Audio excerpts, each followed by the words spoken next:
G'day Bomber fans. Well, the 26-man squad for tomorrow afternoon's practice game against the Saints has been released. I like to look at these squads as a bit of an indication as to who's in the mix to play round one and maybe who isn't in the mix to play round one. Just because you're included in these squads, it doesn't mean you're guaranteed to start in round one. But if you're on the outside, if you can't break a squad of 26 for a practice game, it means it's going to be even harder to break a squad of 23 for the real thing. So these squads are important. They tell us a lot about how the team's going to look heading into round one and what the coaches are, kind of shuffling around and thinking about when they are coming to that decision. Now, guys, I'm yet to see this squad, by the way. On my way home from work, this squad released. This is kind of a step forward in the channel. It's an evolution. We have now become a reaction channel. So you guys are getting my live, honest, raw reactions to this squad. Let's get into it. So down back, you have got Ben Mackay, Zach Reed, Andy McGrath, Jaden Ewan, Zach Johnson, and Mason Redman. Mason Redman is returning. He was on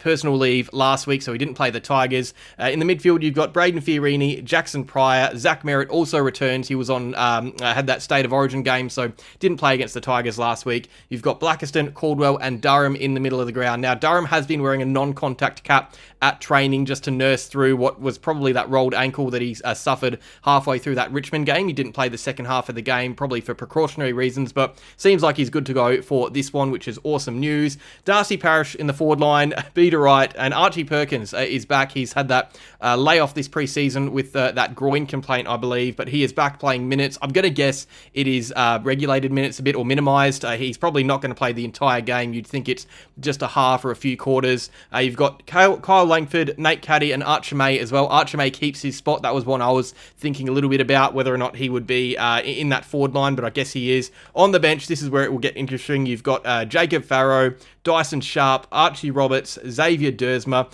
Max Kondagianis, my boy, Hussein Elachkar, Angus Clark, and Saad El Hawley. So who's missing? You've got emergencies here as well. Elijah Sardis misses again after missing through that VFL game last week against the Tigers.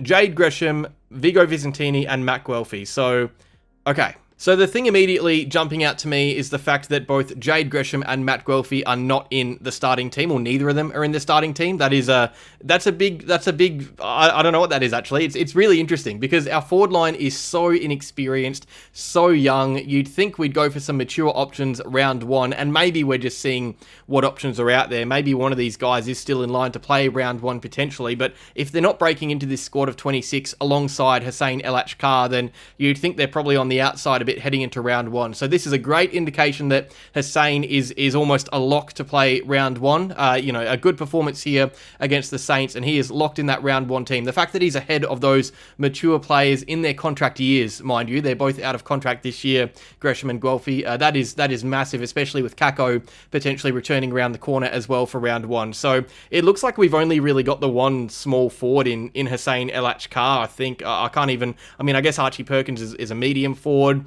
Dersma, Clark, they'll probably play in the forward line, but on ground level, like serious small forwards, Hussein Elachkar seems to be the only one. So it's a very tall forward line with Archer May in there as well. That's probably not the build and the shape that we really would want heading into a game against a team like Hawthorn.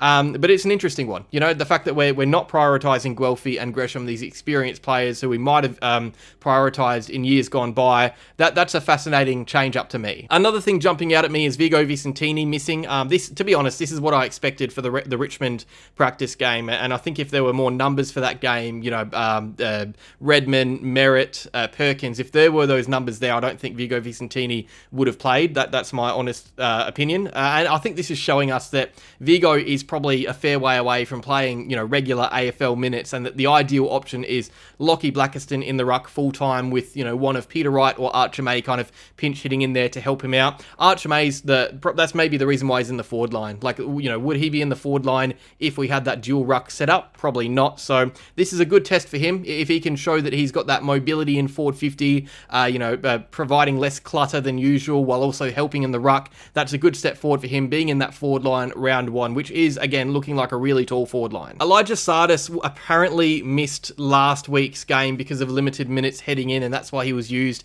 in the VFL. And I don't 100%. I buy it as a reason for Elijah Sardis, but if you're a genuine first team option, you're probably going to be eased in the practice minutes anyway. Like Archie Perkins is probably not going to play a full game. Elijah Sardis, I think, played almost a full game in the VFL. So I get the reasoning why Elijah Sardis specifically missed last week, but you'd think that if he was in line to play round one, he'd be playing minutes with the AFL boys in some way, shape or form, and he's not. So I'm going to say Dyson Sharp's probably ahead of him in the pecking order, and for Elijah Sardis, really, it's that unfortunate grind of getting in through the VFL, which he's been trying to do. And look, he's been playing really good VFL footy the last few years, but unfortunately, it's never been enough to take that step forward and leapfrog any underperforming midfielders, because, yeah, it's a tough one, Elijah Sardis. He's another one who's really hard to read in a contract year this season. In fact, I think all four of these players on the emergencies are in contract years, if I'm not mistaken. I might be wrong. Correct me if I'm wrong, but yeah, it's not a good sign for someone like Elijah Sardis, who really just needs to get footy under the belt. Now, also off to the side, you've got guys like Cale Gerine, you've got Nick Cox, who's probably going to get minutes in the VFL, but he's tipped to return. You've got Liam McMahon, Archer Day-Wicks. Like, no surprises there. If any of those two were to get in, it would probably be Archer Day-Wicks. I'd say I get that there's a bit of love for Liam McMahon in the fan base because it's a great story, but I'd say he's a fair way away from round one, given the fact that Archer May, who's ahead of Liam McMahon in the pecking order, is no guarantee. So I'm not surprised at all that McMahon, Day-Wicks, Nick Cox, Cale Gerine, these guys are missing out. That's just the way it goes, unfortunately, sometimes. And then, of course, you have all the unavailable players that won't be playing. You got your Ridley, who's unfortunately had that setback, your Lewis Hayes, Killian Burke, Martin, Setterfield, Bryan, Kako, Edwards, Unwin, and Roby. Harrison Jones will be playing VFL minutes against Port Melbourne on Sunday, so that's good news. And he is, at the moment, it seems like he's tipped for, if he is to return to the AFL, around 2 or 3 returns. So that's really good news, the fact that he's progressing well, because there's a few others in a similar boat. Like Isaac Kako, if he's not round 1, will be round 2 or 3. Reece Unwin will be fairly early into the season as well. Same with, honestly, Sullivan Roby. I wouldn't be surprised if he's starting to get VFL minutes soon. He's back in full training, which is just awesome. But yeah, I think, look, all in all, this squad, there's not really too many surprises for me. I think I kind of assumed that one of Gresham or Guelphy would be there alongside Hussein El-Achkar, just for, I guess, that experience to take the load off him, because I don't know what the setup's going to be if Kako's not available for round 1. Are we just going to go with Hussein on ground level and kind of trust that Dersma and Clark can kind of help out, as those taller, small forwards? I don't know. It's an interesting one. I think we're still figuring out the forward line clearly, and there's going to be quite a lot of shifting and changing in this forward line throughout the year. I've said that throughout this entire preseason, that this is going to be a revolving door. There'll be players coming in and out of the side. But the fact that Huss and Kako are kind of locked in as that 1-2 punch, if fit and available, that is a fantastic sign this early. I kind of assumed that Huss would get games at some stage, but later in the year after Gresham and Guelphy kind of, if they have periods of deterioration. But the fact that it's happening this soon means that, we're putting so much trust into these younger players who genuinely look ready to play round 1. Same with Condagianis, same with Jacob Farrow, Dyson Sharp. Like, as I said in the preview, there is every chance that we have 4 brand new debutants against the Hawks in round 1, and all they need is some good performances here. Like, if Condagianis plays a good game of footy, that's your Jordan Ridley replacement, and he's ready to go round 1. Same with Jacob Farrow and Dyson Sharp. Like, if these guys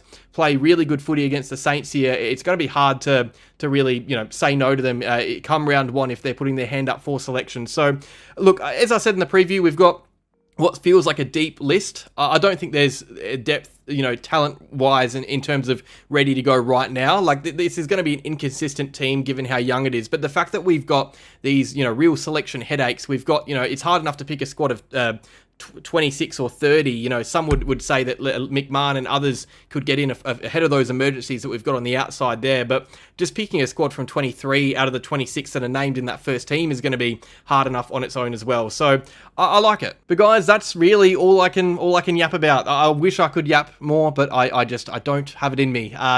Look, let me know down below what you think. There's obviously going to be some thoughts and feelings. Let me know if I've missed anything, by the way, because I really have gone in with no notes whatsoever, and I may well have missed some big news, which would look very silly if I have. But that's all I got to say. A practice game tomorrow. I'll have the review out on Sunday, player ratings out on Monday or Tuesday. For now, though, that is all. Thank you for watching, everybody. Leave your thoughts down below. Make sure you like if you enjoyed, subscribe if you're new to the channel, and as always, go Bombers.